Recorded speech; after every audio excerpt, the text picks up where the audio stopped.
Kaixo, ongi etorria, ekuazio bi kuadroak ebazteko erabili genduen prozedura berdina jarrai daiteke ekuazio mota hauekin.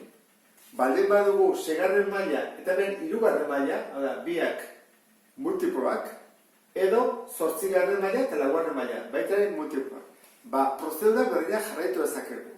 Eta hortarako ekuazio ebaztuko dugu. Zer egiten dugu?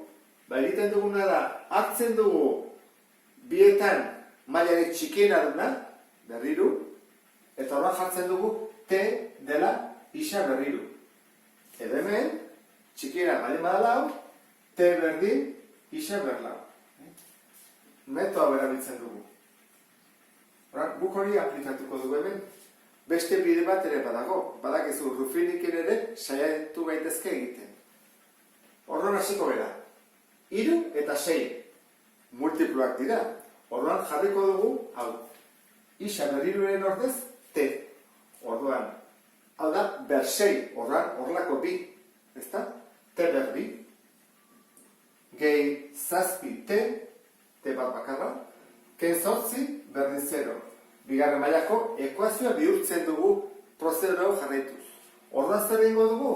Jarriko dugu, A bat, B zazpi, C minus zortzi, orduan T berdin, minus zazpi, gehiken, zazpi bider zazpi berrogeita behatzi, ken lau bider bat, bider minus zortzi, orduan plus bihurtzen da, hogeita hamabi, bi biderra, bi.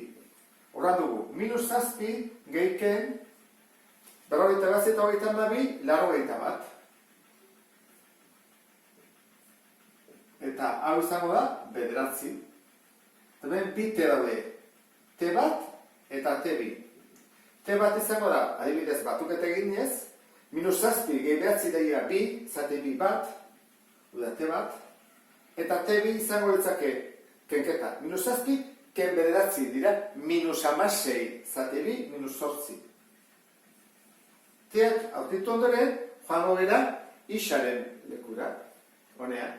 Eta ordezkatuko dugu T batekin, orduan bat izango da isa berriru, eta hemen minus zortzi izango da isa berriru.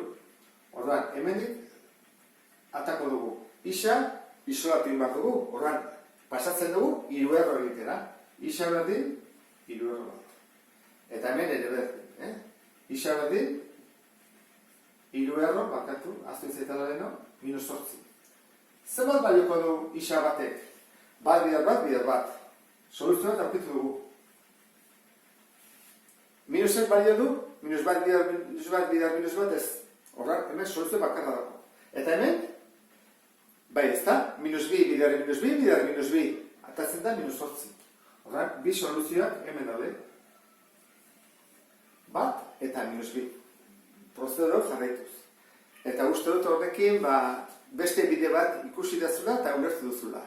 Beste bat arte. Agur?